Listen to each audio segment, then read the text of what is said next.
మళ్ళీ రిపీట్ చేస్తున్నాను, మా నాన్నగారు మచ్చలేని చంద్రుడు. మచ్చ ఉంది అని ప్రూవ్ చేస్తే? ఇంపాసిబుల్. చేస్తే నువ్వు నాకు లొంగిపోతావా? నన్ను నువ్వు పెళ్లి చేసుకుంటావా?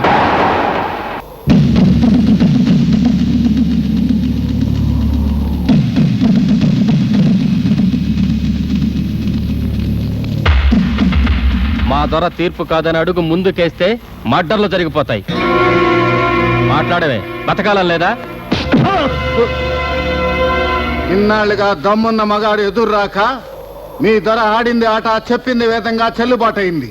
ఈ చేతి గాజులు లేవురా, గట్స్ ఉన్నాయి. మర్యాదగా నా దారికి అడ్డు తొలకపోతే మీ శవాలు ఆ నీళ్లలో తేల్తాయి.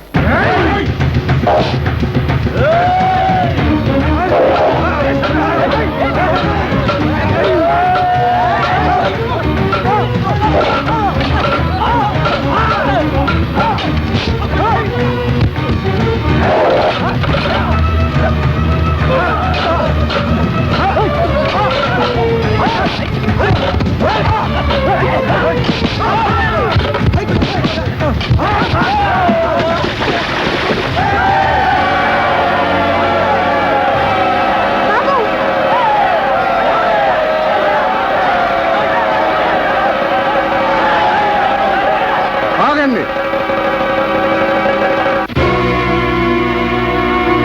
వాళ్ళని వెళ్ళనివ్వండి. దొరా వీళ్ళు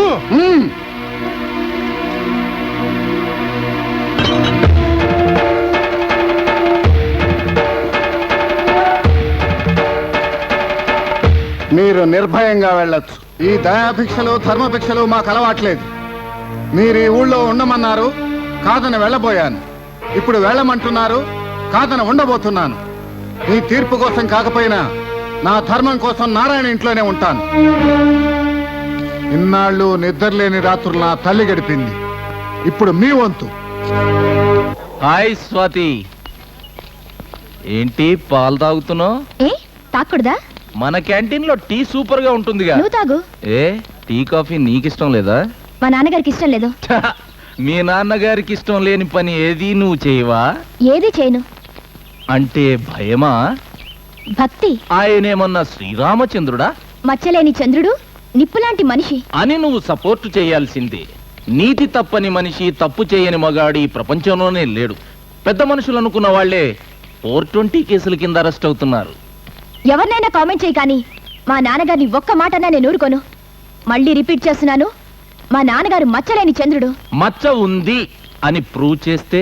ఇంపాసిబుల్. చేస్తే నువ్వు నాకు లొంగిపోతావా? నన్ను నువ్వు పెళ్లి చేసుకుంటావా?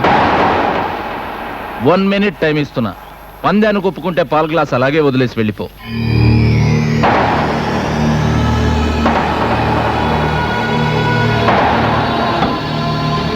గుడ్.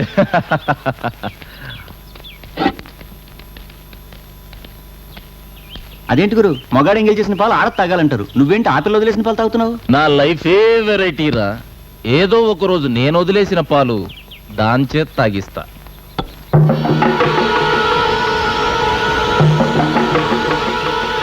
బ్యూటిఫుల్. ఏంటి గురు లుక్ మళ్ళీ ఎక్కడ పడింది? అది టిఫిన్ తింటుంది, దాని అందాన్ని నేను తింటున్నా. అప్పుడు నీళ్ళల్లో పడింది, ఇప్పుడు నా కళ్ళల్లో పడింది. అప్పుడు తేల్చా, ఇప్పుడు ముంచుతా. అంటే లుక్ అండ్ ఫర్గెట్. ఓహో, చూసి వదిలేస్తావా? చవి చూచి వదిలేస్తా. 5 చీరలండి, 2 ప్యాంట్లు, 2 చొక్కాలండి, 3 కండువాలు. అదేమిట్రా 4 ఉండాలిగా? ఇస్త్రీ పెట్టి కాకెక్కువైపోయి కాలిపోయిందమ్మా. బొబ్బుల వంశం పరువు మర్యాదలే కాలి బూడిదైపోయాయిలే.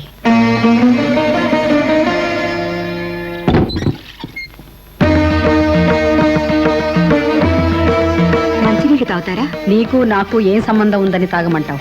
ఏ సంబంధం లేకపోతే ఈ గుమ్మ ఎందుకు తొక్కారు? నీ చిరునామా తెలుసుకుందామని.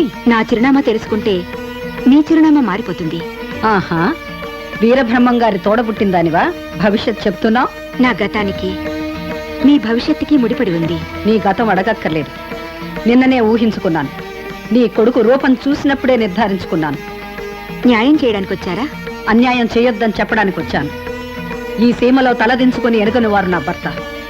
కనుసైగ చేసి కారు చిచ్చులా జనాన్ని రెచ్చగొట్టగలరు. నిన్ను నీ కొడుకుని క్షమించి వదిలిపెడితే ఊరు వదిలి వెళ్ళిపోకుండా ఎందుకు తిరిగి వచ్చారు? ఇన్ని ఊహించిందానివి అది ఊహించలేదా? ఇందుకోసం. అవునా? తీసుకో. మా పుట్టింటి వాళ్ళు పెట్టిన 7 వారాల నగలు. వీటిని తీసుకుని ఎక్కడి నుంచి వచ్చావో అక్కడికే వెళ్ళిపో. బంగారం నాకిచ్చి బంగారం లాంటి మొగుడిని నువ్వు మిగుల్చుకుందాం అనుకుంటున్నావా? అవును. 24 గంటలు తిరగకుండానే నీ కొడుకుని తీసుకుని ఈ ఊరు వదిలిపెట్టి వెళ్ళిపో. ఆగు.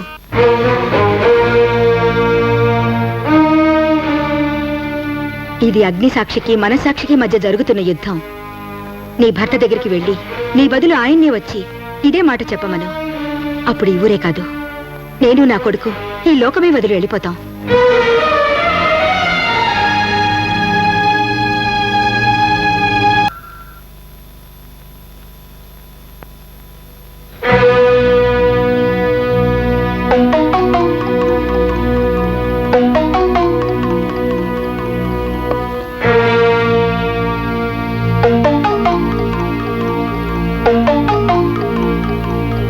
నువ్వెందుకు ఫోన్ చేయలేదు? నువ్వెందుకు చేయలేదు, నేనెందుకే చేయలేదు? రాజేశ్వరి, తాంబూలం కట్టలేదే? సున్నం ఎక్కువ వేస్తానేమోనన్న భయం. ఏ మనసులో లేదా? మీకు తెలిసిన సమాధానానికి మళ్ళీ నేను జవాబు చెప్పడం దేనికి? అనుమానమా? కాదు, అవమానం. ఇన్నేళ్ల చరిత్రలో ధర్మపీఠం మీద కూర్చున్న బొబ్బిలి దొర తీర్పుకి ఎదురు తిరిగితే రక్తపాతము జరగలేదు, మన సీమ రాజ్యాంగము నడవలేదు. ఇన్నాళ్ళు మీ ముందు తల వంచుకుని తిరిగిన వాళ్ళు ఎక్కడ తల ఎత్తుతారేమో నన్న బాధ, భయం, అంతే.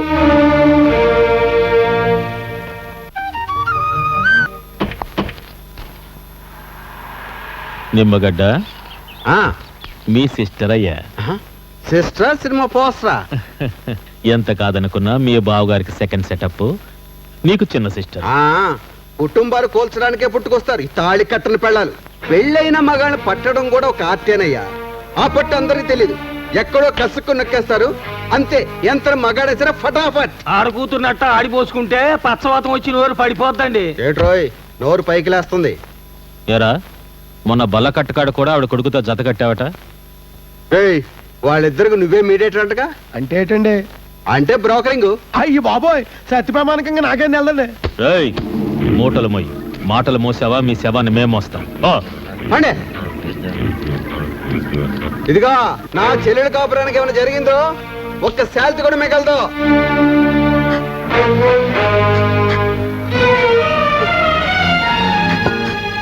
నీ చేత కన్నీళ్లు పెట్టించాలని కొడుకుగా నేనేనాడూ కోరుకోలేదమ్మా. నా నిర్ణయం కారణంగా నువ్వు ఈ ఊళ్ళో ఉండాల్సి వచ్చింది. వెళ్ళిపోదాం పదమ్మా.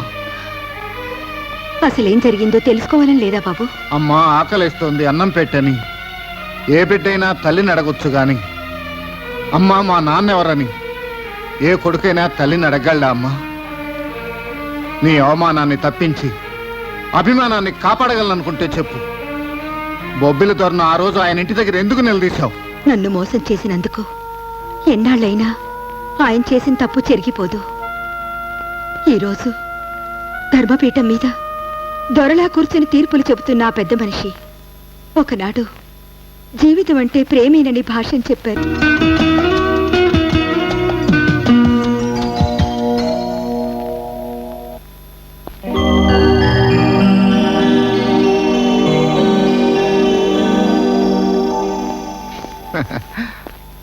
దయచేసి నీ రేటెంతని మాత్రం అడగండి, నా గుండాకి చనిపోతాను. జీవితానికి నిర్వచనం తెలియకముందు, పెళ్లికి అర్థం తెలియకముందు నా డబ్బు కోసం వచ్చిన ఆడవాళ్ళు వాళ్ళు. నిన్ను ప్రేమించింది పెళ్లి చేసుకోవటానికి, దానికి వాళ్ళు అడ్డు కాకూడదు. అందుకే వాళ్ళకి కావాల్సింది వాళ్ళకి ఇచ్చి పంపించేశాను. నీకు ఇవ్వాల్సింది డబ్బు కాదు, మనసు, మాంగల్యం. ఆ సంగతి నాకు తెలుసు.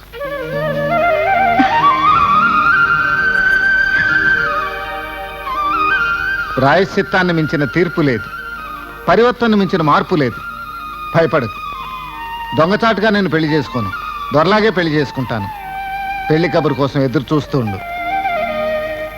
తల్లిగా నిన్ను నేను అర్థం చేసుకోగలనమ్మా, కానీ పెళ్లి కాకుండానే తల్లివయ్యావు. ఈ లోకం నేను అర్థం చేసుకోలేదు. నువ్వు అతని దగ్గరికి వెళ్ళి తేల్చుకురా. నా ప్రసాద్ అలాంటి వాడు కాడమ్మా. నీ వెళ్ళి అతన్ని వెంట పెట్టుకొస్తాను. అయ్యా, సీతారామ కళ్యాణ మహోత్సవం జరుగుతున్నది, అందరూ దర్శించండి. ఓం యశోనామ రూపాభ్యాం యాదేవి సర్వమంగళ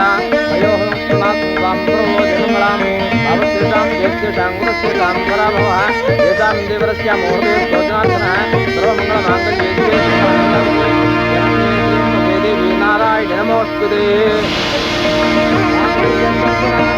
ఏమండి, ఆయన ప్రసాద్ కదూ? అవునమ్మా, హరిశ్చంద్ర ప్రసాద్. ఆయన భార్య రాజేశ్వరమ్మ. అమ్మా, ఏమిటిది? తిరిగి రాకూడదనుకున్నాను. గోదావరిలో దూకి చచ్చిపోదామనుకున్నాను. కానీ కడుపులో బిడ్డను చంపి ఇంకా పాపం చేయకూడదని వచ్చాను. బిడ్డ పుట్టిన మరుక్షణమే చచ్చిపోతానమ్మా. పరువు తీసినందుకు నన్ను క్షమించమ్మా. అమ్మా, అమ్మా, తలుపేమ్మా. అమ్మా, అమ్మా, అమ్మా. మీ అమ్మమ్మే బతికుంటే నువ్వు పుట్టిన మరుక్షణమే చచ్చిపోయి ఉండేదాన్ని. ఈ దేశంలో పుట్టిన సగటు మనిషిని. అందుకే జరిగిన అన్యాయాన్ని మర్చిపోయాను. నేను గుర్తు చేస్తానమ్మా. మనల్ని తల దించుకునేలా ఎందుకు చేశారో తల ఎత్తి ప్రశ్నిస్తాను.